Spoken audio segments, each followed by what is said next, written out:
एक जंगल में एक नागिन जो कि गर्भवती होती है, उसके पेट में गोली लगी होती है और वो खून से लथपथ जमीन पर पड़ी हुई तड़प रही होती है। वो अपनी जान बचाने की गुहार लगा रही होती है, लेकिन कोई भी उसके पास नहीं होता। तभी वहाँ गर्भवती नागिन की दोस्त जो कि एक चुड़ैल होती है, वो वहाँ पर आती है और वो चुड़ैल नागिन को इस तरह देखकर घबरा जाती है। वो नागिन से कहती है, ये सब क्या हुआ? तुम्हें किसने मारा? मुझे बस एक बार उसका नाम बता दो कि तुम्हारी ये हालत किसने की है। ऐसा कौन है जिसने मेरी दोस्त की जान लेने की कोशिश की है? मेरे पास अब ज्यादा समय नहीं है। तुम मुझसे वादा करो कि जिसने भी मेरी और मेरे बच्चे की जान ली है, तो तुम हम दोनों की जान का बदला उससे लोगी। तभी मेरी आत्मा को शांति मिलेगी। वादा करो मुझसे, वरना मेरी आत्मा यहाँ वहाँ भटकती रहेगी। मैं वादा करती हूँ, जिसने भी तुम्हारी और तुम्हारे बच्चे की जान लेने की कोशिश की है, मैं उसे जिंदा नहीं छोड़ूंगी। तुम्हारी मौत का बदला मैं उससे खुद लूंगी। मगर तुम बताओ, किसने तुम्हें मारा है? गर्भवती नागिन ये बताने से पहले ही दम तोड़ देती है। चुड़ैल के लिए सबसे बड़ी पहेली ये बन जाती है कि नागिन को मारा किसने, और उसे उसकी मौत का बदला भी लेना था। चुड़ैल बहुत ज्यादा परेशान हो जाती है और ऐसे ही कुछ दिन बाद जब चुड़ैल को कोई रास्ता नहीं मिलता, वो अपने एक मित्र चुड़ैल से ये सारी बातें बताती है। तभी उसकी मित्र चुड़ैल उससे कहती है, ये तो बहुत कठिन समस्या है और इस समस्या से निकलने का एक ही रास्ता है, ऋषि मुनि। अगर इस जंगल के जो ऋषि मुनि हैं, उनको तुम प्रसन्न कर दो तो वो तुम्हें कोई ना कोई तो रास्ता देंगे जिससे तुम उस कातिल का खात्मा कर सकती हो। चुड़ैल को अपनी मित्र चुड़ैल की बात समझ में आ जाती है। कुछ दिन बाद चुड़ैल वन में कड़ी तपस्या करती है ताकि वो ऋषि मुनि को प्रसन्न कर सके, और कुछ समय बाद उसकी तपस्या से ऋषि मुनि प्रसन्न हो जाते हैं और वो चुड़ैल के सामने प्रकट होकर उससे कहते हैं, मैं तुम्हारी तपस्या से बहुत प्रसन्न हुआ हूँ, तो बताओ क्या चाहती हो तुम? मैं ऐसी शक्ति चाहती हूँ जिससे मैं अपने मन में उठने वाले हर सवाल का जवाब पा सकूं, और जिसे मैं ढूंढना चाह रही हूँ उसकी तस्वीर मेरी आंखों में छप जाए। मैं जो कुछ भी देखना चाह रही हूँ वो मैं आंखें बंद करके देख सकूं और मैं बहुत शक्तिशाली हो जाऊं। तथास्तु, जो तुमने वरदान मांगा है मैं वो वरदान देता हूँ तुम्हें, लेकिन कभी भी इस वरदान का गलत इस्तेमाल मत करना। ऐसे ही कुछ दिन बीत जाते हैं और चुड़ैल अपनी आंखें बंद करके गर्भवती नागिन के जीवित होने के आखिरी दिन को देखती है, जिसमें उसे दिखाई देता है गर्भवती नागिन अपनी नागिन के अवतार में जंगल में यहाँ वहाँ घूम रही होती है। तभी वहाँ उस राज्य का राजकुमार आता है। राजकुमार को शिकार करने का बहुत शौक होता है। जब राजकुमार शिकार करने के लिए निकलते हैं तब उनके सामने गर्भवती नागिन आ जाती है।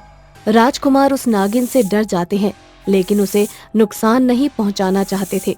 वो नागिन को डराने के लिए जैसे ही अपनी बंदूक उसके सामने रखते हैं, तब नागिन राजकुमार को डराने के लिए अपना फन फैलाती है। राजकुमार डर जाते हैं और अफरा तफरी में उनसे बंदूक चल जाती है और वो बंदूक नागिन के पेट में जाकर लगती है। नागिन घायल होकर जमीन पर गिर जाती है। राजकुमार डर के मारे वहां से भाग जाते हैं। ये सब देखकर चुड़ैल की आंखें लाल हो जाती हैं। गुस्से से वो फौरन एक नागिन का रूप लेकर राजकुमार के महल जाती है और महल में घुसते ही वो अफरा तफरी मचा देती है और गुस्से से राजकुमार को काट लेती है, जिसके बाद राजकुमार घायल होकर जमीन पर गिर जाता है। तभी वहाँ राजकुमार की माँ आती है। राजकुमार की माँ ये सब देखकर बहुत ज्यादा रोने लगती है और वो नागिन से माफी मांगती है, लेकिन वो चुड़ैल नागिन गुस्से में उसकी माँ को भी काट लेती है। तभी वहाँ राजकुमार के पिता राजा वहाँ पर आ जाते हैं और राजा भी अपनी पत्नी और बेटे का बचाव करते हैं। तभी वो चुड़ैल नागिन राजा को भी काटने की कोशिश करती है, लेकिन तभी वहाँ महल के सुरक्षा कर्मी चुड़ैल नागिन के ऊपर एक के बाद एक बंदूक की बौछार कर देते हैं। कुछ समय के लिए चुड़ैल नागिन वहाँ से चली जाती है। धीरे धीरे ये खबर पूरे राज्य में फैल जाती है और जब ये खबर ऋषि मुनि को लगती है तब वो अपनी शक्ति से उस चुड़ैल को अपने पास बुलाते हैं और उससे कहते हैं, तूने अपनी शक्तियों का गलत उपयोग किया है। मैं आज ही तुझे श्राप देकर भस्म कर दूंगा। नहीं, मैंने सिर्फ अपनी मित्र की जान का बदला लिया है। मुझे सब पता है, राजकुमार से जो कुछ भी हुआ वो अनजाने में हुआ था, और अगर तुझे बदला लेना ही था तो राजकुमार से लेती। तूने राजकुमार की माँ को क्यों मारा? और तो और तू इस राज्य के राजा को भी मारने की कोशिश कर रही थी। मैंने तुझसे कहा था कि कभी भी शक्ति का गलत उपयोग मत करना, लेकिन तूने आज शक्ति का गलत उपयोग किया और तू एक निर्दोष की जान लेने पे तुली है। चुड़ैल ऋषि मुनि से माफी मांगती है, लेकिन ऋषि मुनि राज्य की सुरक्षा को देखते हुए चुड़ैल को हमेशा हमेशा के लिए खत्म कर देते हैं। किसी गांव में सावित्री नाम की एक महिला अपनी अपाहिज बच्ची खुशी के साथ रहती थी। वो अपना और अपनी बच्ची का पेट पालने के लिए ई रिक्शा चलाती थी। उसका अपना ई रिक्शा था जिसमें वो गांव से शहर और शहर से गांव में सवारियां लाती और ले जाती थी। एक दिन देर शाम वो शहर से गांव लौट रही थी और उसके रिक्शे में 2 युवक बैठे हुए थे। ओए बिंद्र, रिक्शे वाली में अच्छा दम लगता है, इसका थोड़ा दम निकाल दे क्या? राका, तेरी यही इच्छा है तो फिर मौका क्यों गवाता है यार। बिंद्र राका की ये सलाह मानते ही वो दोनों सावित्री का रिक्शा रुकवा लेते हैं और फिर ए रिक्शा वाली, अपनी मर्जी से चलेगी या फिर हमें जोर जबरदस्ती करने पर मजबूर ना करेगी तो अच्छा होगा। अकेली औरत के साथ ये सब करना अच्छा है क्या? भगवान से तो डरो, मुझे घर जाने दो। ये कहकर वो रिक्शा चलाने की कोशिश करती है, मगर तभी दोनों उसके साथ हाथापाई पर उतर आते हैं और उसे उठाकर जंगल ले जाते हैं। वहाँ वे दोनों सावित्री का कत्ल कर देते हैं और फिर वहाँ से भाग खड़े होते हैं। मगर एकाएक चुड़ैल के रूप में उनके सामने आती हुई सावित्री, भागो, कहाँ तक भागोगे? मुझे चुड़ैल बनाकर बचकर निकलना चाहते हो? भागो। हमें माफ कर दे सावित्री, हमसे भूल हो गई। हमें मत मारो। क्यों ना मारूं पापियों, तुम्हें तो मरना ही पड़ेगा। ये कहकर सावित्री उन्हें और मौत के घाट उतार देती है। फिर उन्हें मारने के बाद वो दोबारा से सावित्री का रूप ले लेती है और अपने रिक्शे में सवार होकर गांव की तरफ चली जाती है। घर पर सावित्री का इंतजार करती हुई उसकी अपाहिज बेटी खुशी, माँ तुम आ गई? आज तो बहुत देर कर दी माँ। क्या करूं बेटी, आज देर ही हो गई थी। माँ बहुत भूख लगी है। चल तेरे लिए अभी खाना बना देती हूँ। सावित्री खुशी को लेकर घर के अंदर जाती है और फिर खुशी के लिए खाना बनाकर उसे खिलाती है। माँ खाना तो बहुत अच्छा बना है। तो पेट भरकर खा और फिर सो जा। ठीक है माँ। फिर खाना खाने के बाद वो दोनों सो जाते हैं और सुबह होने पर जैसे ही सावित्री जागती है, गांव का एक अमीर आदमी बंसीलाल उसके घर आता है और ए सावित्री, इस घर को खाली करके निकल जा या फिर मेरा पूरा कर्जा अदा कर दे, समझी? बंसीलाल जी, आपका कौन सा कर्ज है हम पर? मरने से पहले मेरे पति ने आपका पूरा कर्जा चुका दिया था। पर ब्याज तो नहीं चुकाया था ना। आपको मुझ गरीब पर दया करनी चाहिए। मैं विधवा औरत हूँ और मेरी बच्ची भी अपाहिज है। मुझे इससे कोई मतलब नहीं सावित्री, जल्दी से मेरा पूरा पैसा चुका देना, वरना घर से बाहर फेंकवा दूंगा, समझ गई? ये कहकर बंसीलाल अपने घर चला जाता है और फिर इसके कुछ देर बाद ही, क्यों रे साहूकार, मुझ गरीब को घर से निकालेगा तू? सावित्री, तुम चुड़ैल हो? हाँ, मैं चुड़ैल हूँ, आदमी का खून पीने वाली चुड़ैल।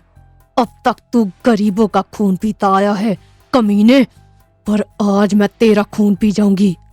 चुड़ैल को देखते ही बंसीलाल बहुत डर जाता है और अपनी जान बचाने के लिए वहां से भागने की कोशिश करता है, मगर चुड़ैल उसे पकड़ लेती है और उसका खून चूसकर उसे मार डालती है। लालची साहूकार, आज मैंने तेरा काम तमाम कर दिया, आज के बाद तू किसी गरीब को परेशान नहीं करेगा।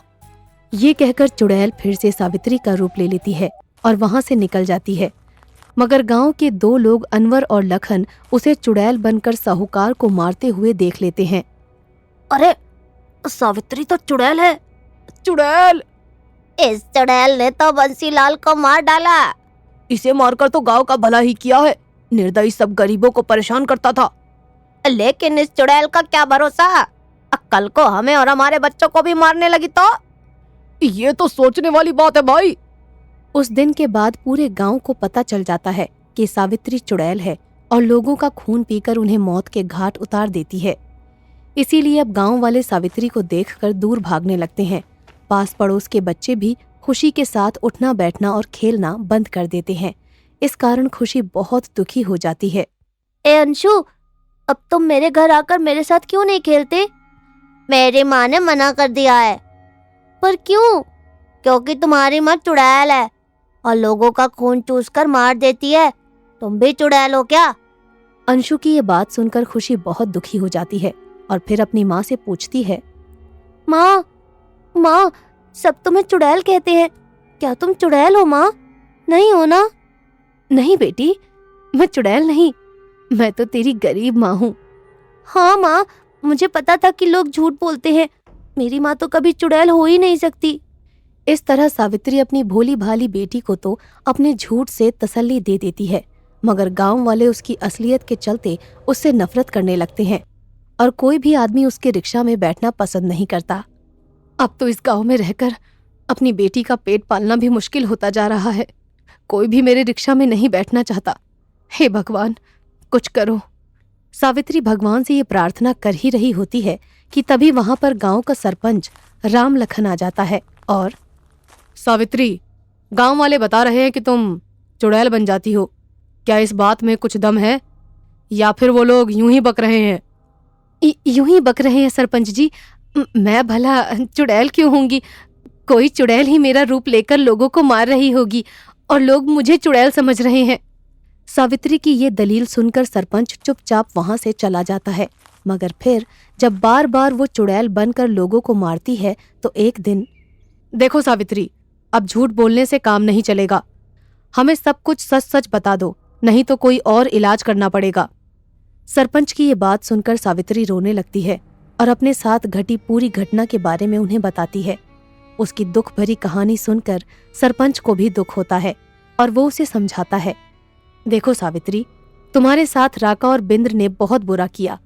इस बात का हमें भी बहुत दुख है, पर उन्हें मारने के बाद भी तुम चुड़ैल बनी फिर रही हो, ये बिल्कुल गलत है। तुम आज ही ये गांव छोड़ दो। गांव छोड़ने की बात पर सावित्री रोने लगती है और फिर चुड़ैल का रूप लेते हुए कहती है, सरपंच जी, मैं ये गांव तो क्या, ये दुनिया ही छोड़कर चली जाऊंगी, पर मेरे बाद मेरी अपाहिज बेटी का क्या होगा? इसकी देखभाल कौन करेगा? सावित्री, मैं तुम्हारे इस दुख को बाखूबी समझ रहा हूँ, पर तुम चिंता मत करो। तुम्हारी बेटी की देखभाल की जिम्मेदारी मैं उठाऊंगा। आप अकेले नहीं हो सरपंच जी, खुशी बेटी की देखभाल और पालन पोषण की जिम्मेदारी हम भी निभाएंगे। हाँ, हम भी निभाएंगे। हम भी निभाएंगे। ये सुनकर सावित्री बहुत खुश होती है और फिर, आप सबकी ये बात सुनकर मैं बहुत खुश हुई हूँ। अब मैं निश्चिंत होकर ये दुनिया छोड़ सकती हूँ। ये कहकर चुड़ैल यानी सावित्री अचानक से गायब हो जाती है और सब गांव वाले खुशी की अपने बच्चों की तरह देखभाल करने लगते हैं।